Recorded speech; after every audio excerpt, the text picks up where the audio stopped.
Hey, you're listening to Don't Lie to Your Life Coach podcast with Kim Arrington.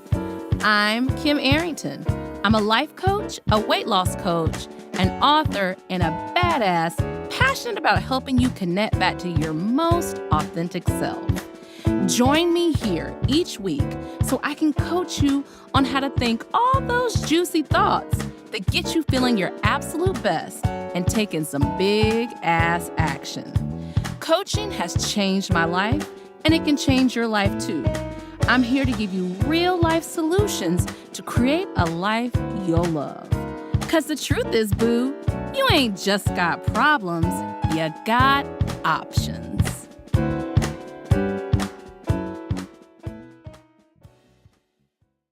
Hey. Hello. How are you doing? Hey. You know, I do these part ones and I'm like, oh shoot. But I'm really like, oh shit, I got to get to part two. So back in April for the birthday edition, we got to talk about money part one. So today we got to talk about money part two. And I got to make this bigger, my notes bigger so I can see them. So, yeah, we got to do that. So let's get into it. I'm like, which one is it? Because I didn't put here's part two. I was on part one. So money. This episode was hard. I was shooketh. I was definitely shooketh doing this episode because my relationship, my positive, happy, understanding, sometimes not, a little, what was the word I was looking for? I just heard it. Glum relationship with money is there. And I think I felt a little bit insecure. That's the word.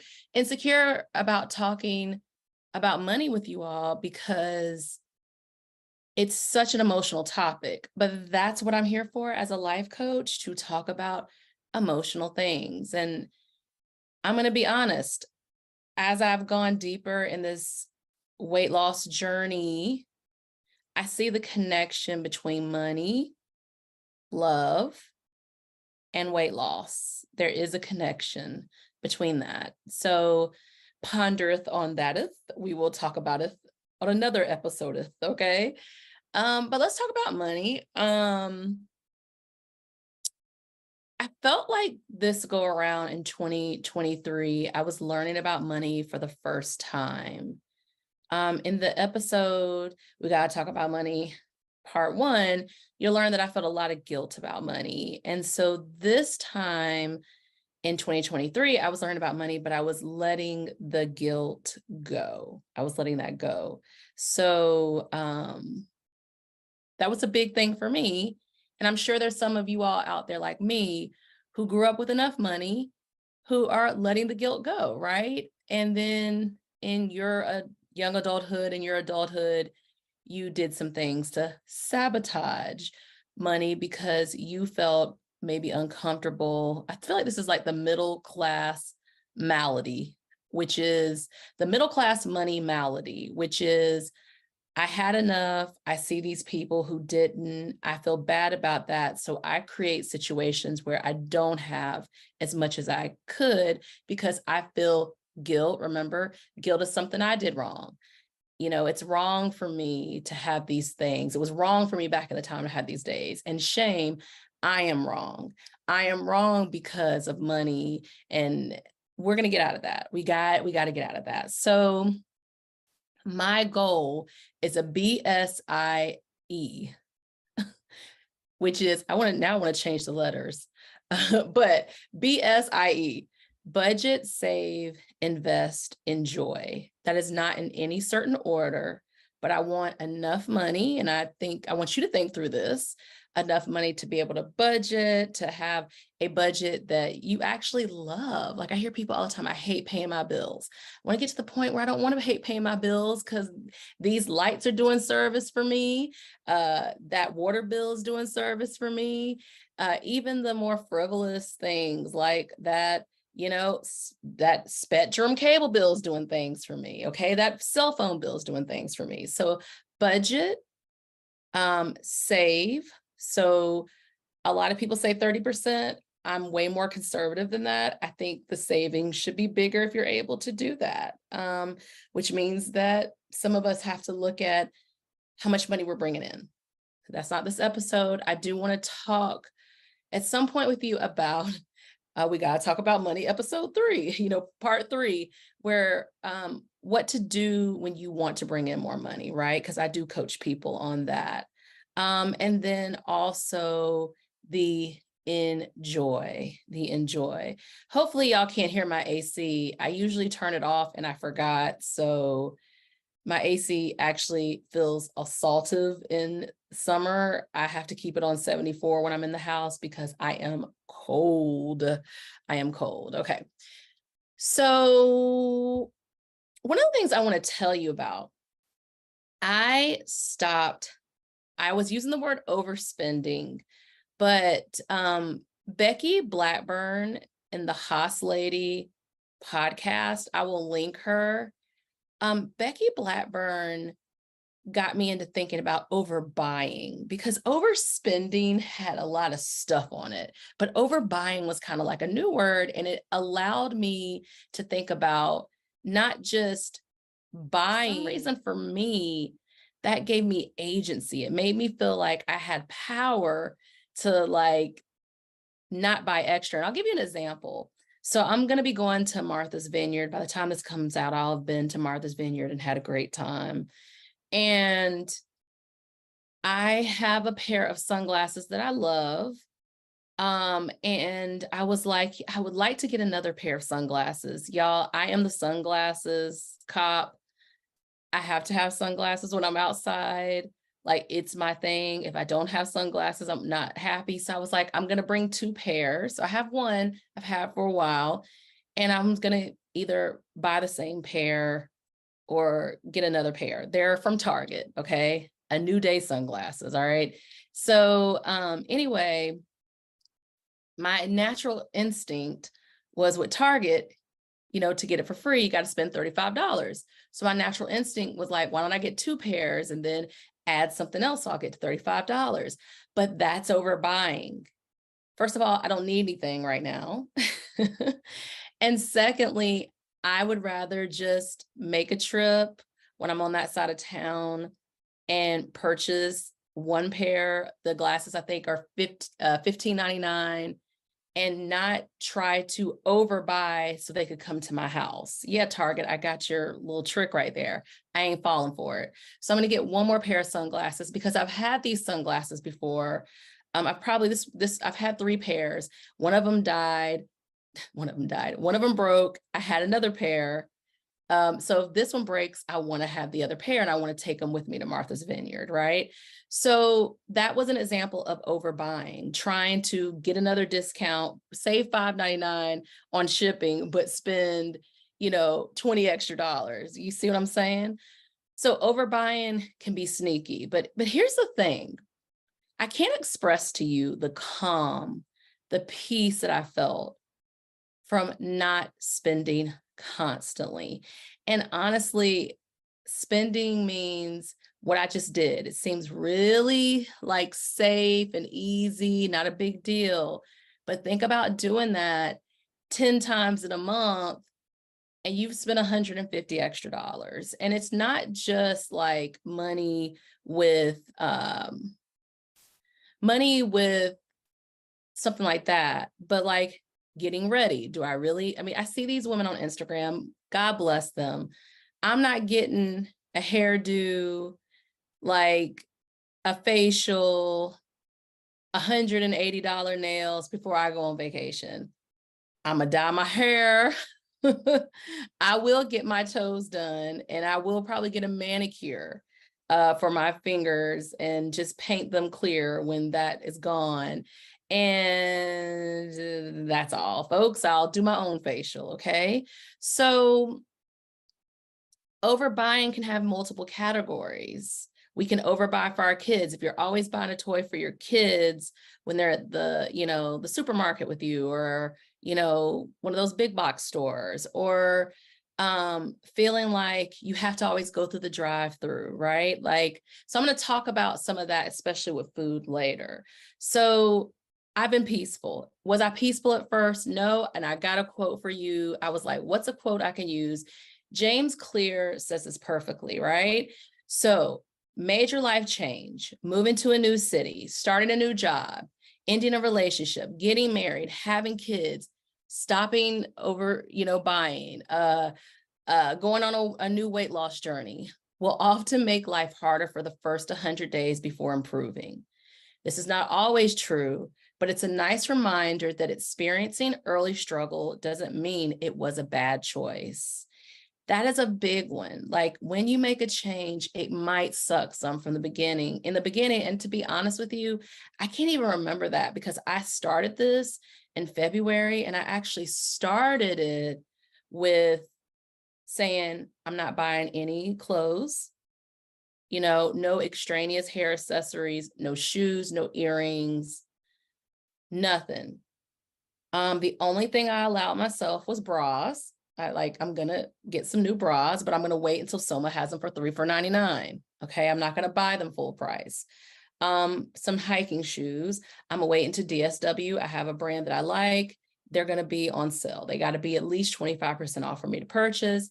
And then some Brooks running shoes. And I'm going to buy last year's model because those are $90 instead of $140. So you see, I have left space, but our friends launching clothing lines and doing all this stuff. Yeah, but I have to commit to what I've said. And it's weird to be that rigid, but because I'm really building trust with myself. I keep looking at the microphone. So today, this is so funny. All right. So for this podcast, I'm actually trying it without using my camera. And so I'm used to looking up for my camera. So I keep looking at the microphone. So if you're on YouTube, you're like, why the hell is she not looking in the camera? It's because I'm used to looking, higher, but I'm trying this out to see if this creates better video. So we'll see. Stay tuned. Anyway, so I'm going to have to say no on certain things and not over explain about it. Just because a friend launches something doesn't mean I have to be the first in line. Maybe I tell people about it who'd be into it. Maybe I say, hey, this would be a great gift for someone, get someone else to overbuy. No, or maybe we go on a walk and if they, say, hey, have you bought this? I'll be like, it just has bumped up against this thing I have. Maybe someone's, my husband says, hey, what do you want for this holiday? And I'm like, hey, can you buy me this? So at the end of the day, there are other ways to support our friends that are in alignment with what we are doing too. So I've told a lot of the people in my life I'm doing this, so most of them wouldn't even ask. Our room is cleaner.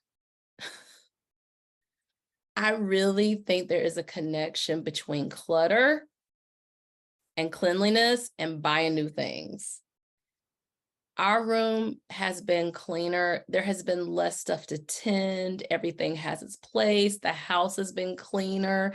I think that there is a conscious awareness of taking better care of what I have and putting things in their place. Now, I do want to share, I'm going to pull this up on Facebook. Clearly I didn't come prepared. I'm going to give you some of the tips because the Haas lady, Becky, has been on her personal Facebook page. She has been sharing some tips. I'm doing a no buy. I'm doing a no buy year. And I honestly, the way that habits work, this is going to impact me forever, So some of the things she says, Like, so I told you guys I'm on a clothing band, right? The average woman owns around $550 worth of unworn clothes and shoes. How do I combat that? Plus, I have been wearing a lot more because I ain't buying more. So if you're always bringing stuff in, you're not as aware of what you already have. So I've put all my new things towards the front of the closet. And believe me, I had a bunch of new stuff, shoes I haven't worn, bags, all that at the front of my closet so I can wear those things and get them into the rotation. Because I will never forget Peter Walsh saying on Oprah, I'm still looking at the damn mic, Peter Walsh saying on Oprah, how we wear 20% of our clothes 80% of the time. So what happens if we wear 80% of that other 80% of our clothes? That's I call it shopping in your closet. It's new stuff waiting on you, okay? And then another thing that she talks about, I'm going to wait till I get down to that one. That's number 5. So let me go back to number 3. Everything now is more special because I'm not constantly bringing something new in. So think about that. Think about if you got to the point where it was way less painful for you to be overbuying, and then you looked at your stuff. Like I'm going back through my audiobooks. I actually use the library now to listen to audiobooks. And I had someone gift me some Audible credits, and I turned off Audible after, okay? I am a trial queen, so I will catch up on a show on a free trial. Sorry, not sorry, okay?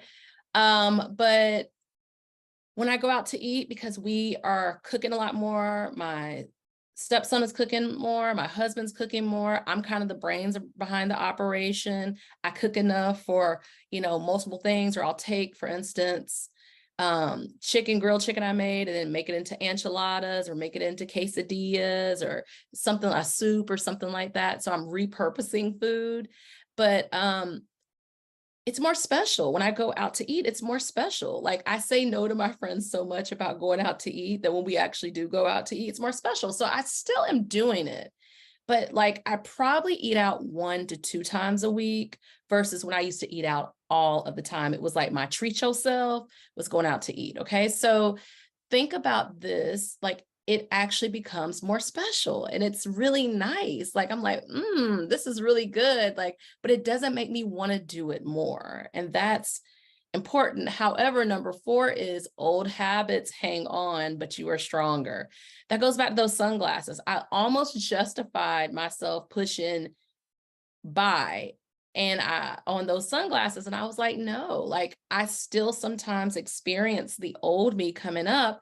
And then I have to decide, So when you are changing and going to a new habit, you're going to experience that. Okay. Sometimes this just reminded me of the story I was supposed to tell y'all in the beginning that I absolutely did not tell you. So I will save it for the end of the podcast. So you got to stay now to hear this. Okay.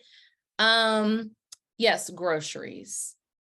I had to stop overbuying groceries. So imagine this, when I first let go of spending a lot of money on stuff, I actually started spending more money on groceries. And then going back to number 4, old habits, hang on, you're stronger. I had to talk to myself and say, you are buying too much on groceries. So this is what Becky said. She said 40% of food goes to waste. And the average family spends $1,500 on food that they do not eat. Ouch. Now, I will say, you guys know, I have a weight loss program. Go to kimarrington.com/weight loss that is going to be premiering in the summer. And I teach something called Half-Life, and it actually helps you eat less, save money, save the stress of figuring out what you're going to eat.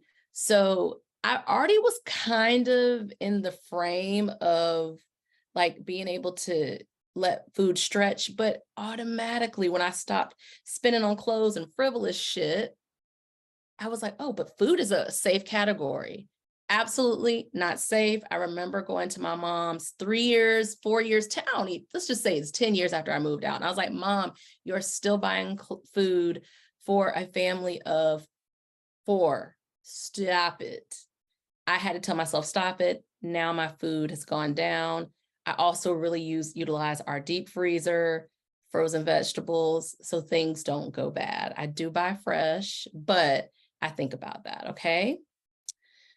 Let's move to number 6. And I already kind of said this. My people are into me. They're used to me now saying no about eating out all the time, and I switch it to an experience. So I have 2 gym buddies from Burn, Anna and Lori, and I told them about, look, I'm not spending a lot of money. I'm not doing this. And we, after class one day, went to Lori's amazing front porch, and Anna brought over some cookies that her husband had made.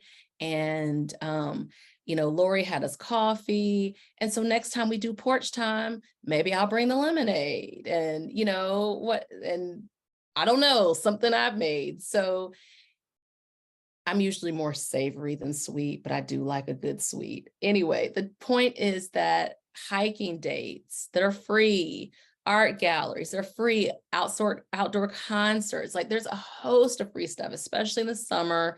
My husband and I just went to the Museum of Durham History free, and we enjoyed it, right? So I'm really look for free events. I still do pay for events. I just probably pay for stuff a fourth of the time now. So imagine a third of the time it's free. Is that math right? Okay. 3 times out of 4 is free, and 1 time it is a paid experience, because I do believe in paying for experiences. Okay. I already told you I've been wearing more of my clothes. That's number 7. And that's been fun, to wear earrings. It's like shopping, like wear earrings I haven't worn, wear shoes I haven't worn. Hey, I'm even painting my toes. And that was a big one, y'all.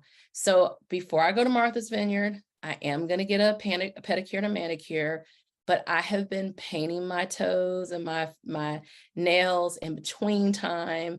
That is huge, because I like to get a manicure and pedicure, but I've been like soaking my feet and got some little tools and doing it myself. So that is a labor of love, but it saves me. And I still will go back to my beloved nail tech, who I've been going to 20 years. She sent me a text, not a "where are you," but like a 4th of July text. Yes, she'll be like, "Where have you been?" And I'll just tell her, and she'll understand. She knows I'm always going to come back to her. Okay. Oh, this is a fun one. I get to be a little judgy, and it feels good. Yeah. Sometimes I'm a little judgy. Sometimes I see people who were me, and I'm kind of like, remember that? Ain't there no more. Or I see even some of my buds, and I'm like, it's their choice, but I do feel kind of good that I'm on the other end of this. So yeah, y'all, I can be a little judgy. Even as a coach, I could be a little judgy, and I can understand where I've been, because where I want to go. Okay. Number 9 is I value my time alone, but I also really value my time with friends. Like, I think that stepping away from all the material things have made me think about what really matters. And what really matters for me is like the time I have alone. I've been way more creative, but also the time that I get to have with my loved ones. I feel like I'm more present. We can only put these damn phones down. Y'all, I think phones have if you want one thing that I think well, 2 things I think have run the most amok in relationships: technology and attachment style. Okay. So I have a podcast I will attach to this, but I think differing attachment styles and technology are huge relationships disruptors. And so kind of like my next thing, I'm going to talk to you about Jesse. I think it's Iser. He's married to Sarah Blakely, that dude. I saw one of his reels on TikTok or Facebook or somewhere, and I'm going to talk to you about that, because a winning habit can get rid of some of that disruption that technology brings. Okay. So number 10, I'm just less worried about what I spend my money on, because I'm not constantly spending it. And my two categories I love to spend on are experiences and travel.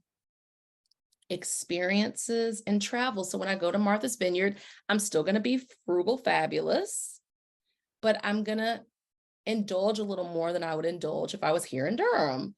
And in terms of experiences, I just told Victor, I was like, I'm going to get to this. I'm going to save that. Okay. When we get to the experiences, I'll come back to 10 and tell you what that is. All right. And 11, it's brought my husband and I closer because now we are strategizing, we are dreaming together, we are thinking about the future, we are kind of holding each other, not accountable in a really terrible way, but like, hey, maybe we can do this instead, and coming up with solutions. And that, so much of relationships feel like they're problem solving, but sometimes there's a form of problem solving where it's actually really empowering. And that has been the situation here. Okay. So I want to talk to you about the thing I was supposed to talk to you about in the beginning, which is, okay, I'm a butcher dude's name.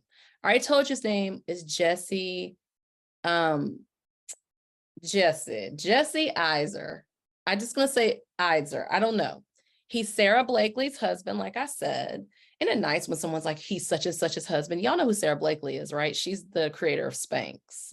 Sold the business, gave money to people, part of the proceeds to her employees. Really cool. Okay. So he talks about, and I'm going to probably butcher this word, it's misogi, which is a Japanese term that refers to and this, y'all know these are Westerners now. If I talk to my Japanese friends, they probably be like, Kim, this is all wrong. That's why I went a little deeper, okay? Anytime we have, white folks talking about other cultures' things, I'm going to go deeper, okay? Or, anybody, even me. If I'm talking about somebody, other cultures' names, things, I'm going to go deeper, okay? So it's a Japanese term that refers to a unique and challenging practice of purification. And in traditional culture, misogi involves immersing oneself in cold water or standing beneath a waterfall to purify the body and the mind. Thinking about when I was in Colorado and I literally touched a waterfall. It was amazing. So the other thing about it is there are two rules. It has to be really hard, with only a 50% chance of success, and you can't die. So it can't be so harmful that it'll take you out. Now, it has to be relatively safe. I ain't really following those rules, but I just thought I would be a purist in that.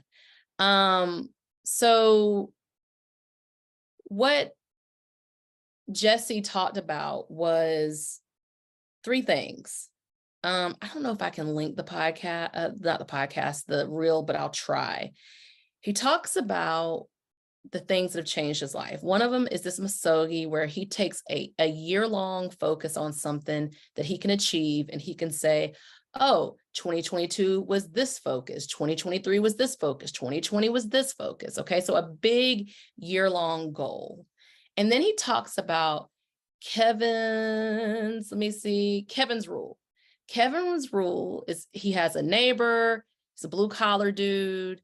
They went and took their kids on this big wintry hike up a mountain. I don't remember the name of it, but his friend, he says is the happiest person he knows, will every other month, like he's committed to having 6 mini adventures every year. So if you start this at 40, remember midlife, yay, and you do 6 mini adventures, that's like 12 months out of the year, y'all. You can do 6, right? I don't even care if it's every other month. And if you do that until you're 80, you have 240 mini adventures. That is a full, lovely life. Y'all, this is what I'm talking about with the experiences, right? So those mini adventures are those experiences that I don't mind paying money for.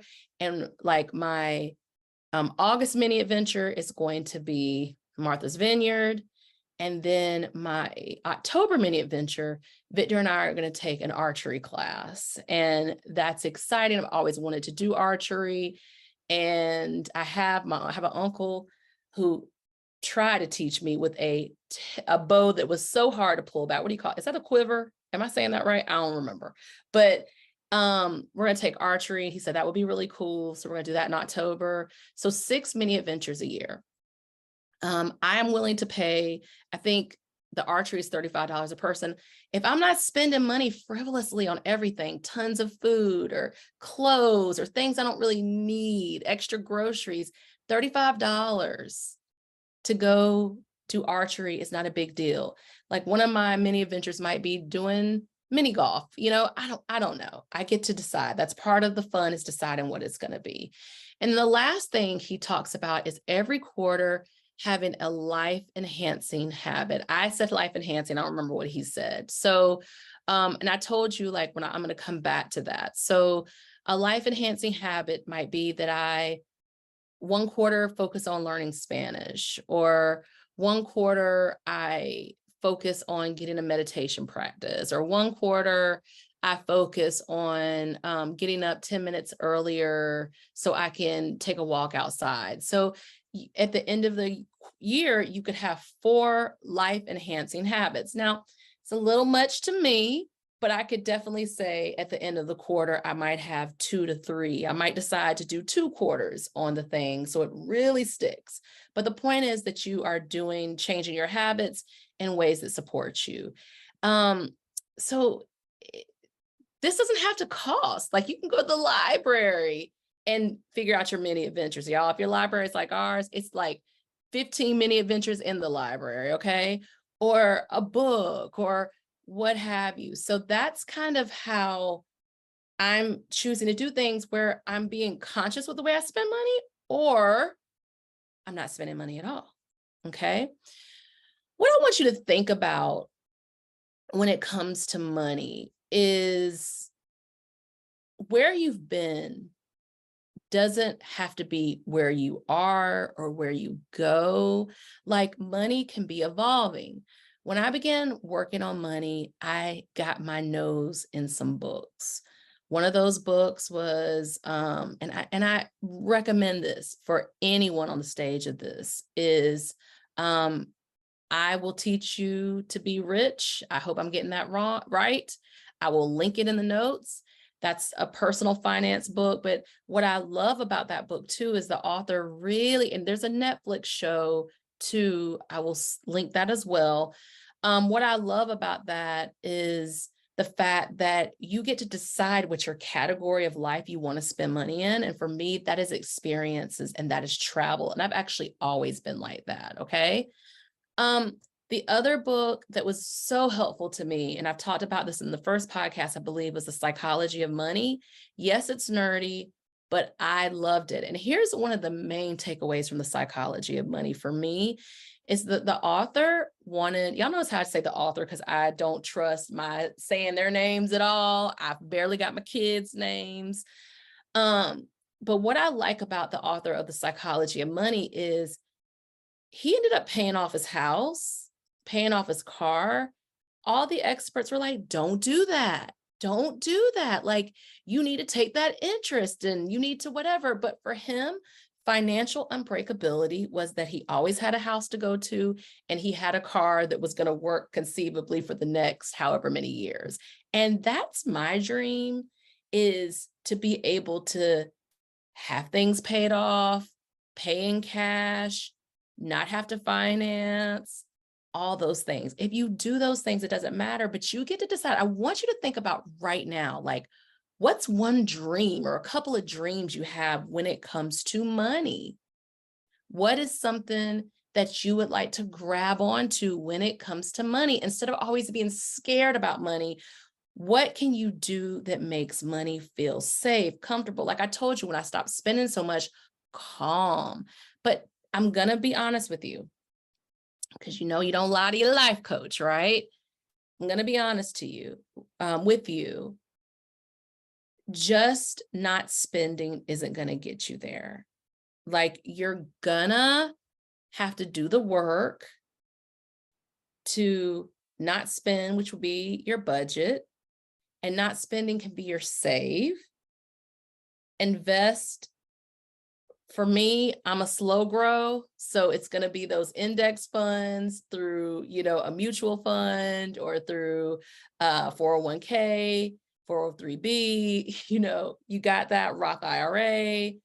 But you also have to have the enjoy, because if you're so rigid with money, you're going to get yourself in trouble. It's like someone who just eats a baked potato, steamed broccoli, and grilled chicken. You're going to eventually tire of that and potentially go all the way to the other end of eating tons and tons and tons and tons of stuff, instead of just like what I teach you at Weight Loss, which is I teach you can eat everything. I just teach you how to eat everything in a way that you love.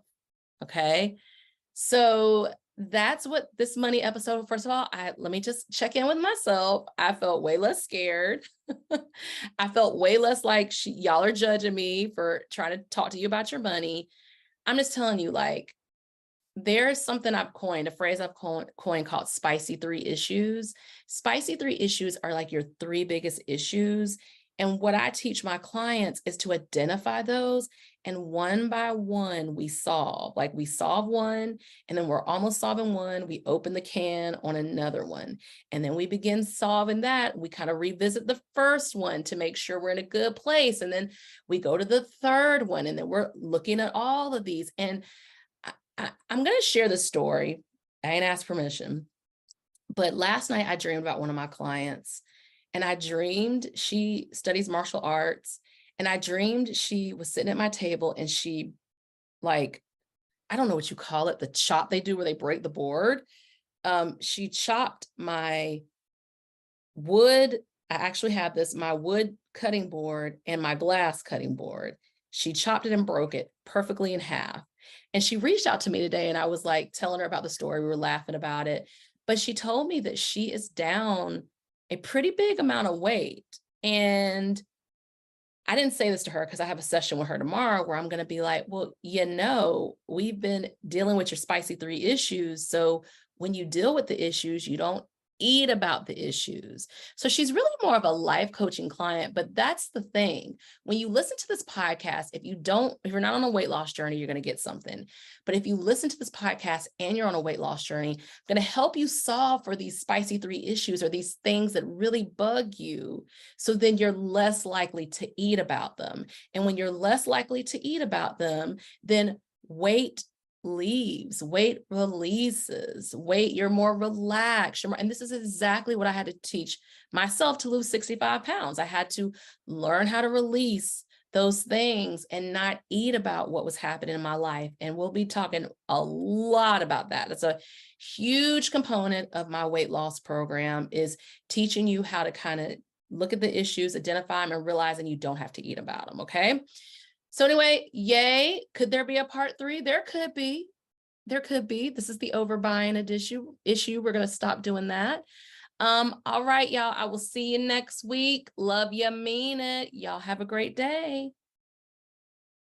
Are you feeling what you just heard? Good. Repeat after me. You don't have to figure it out on your own again anymore. I'm here to help. Head over to KimArrington.com and download my free video series dedicated to getting you feeling your best right now. Look around, there's some good stuff waiting on you. Got questions? Well, we're always talking on the socials, so find me on YouTube, Insta, and the book. Don't be shy, y'all. Go listen to another episode or join me here the same time next week. Finally, don't keep good shit to yourself. Share this with a homie that could use some help too. Remember, we're not lying to ourselves anymore. We're not lying to our doctors. And you damn sure don't lie to your life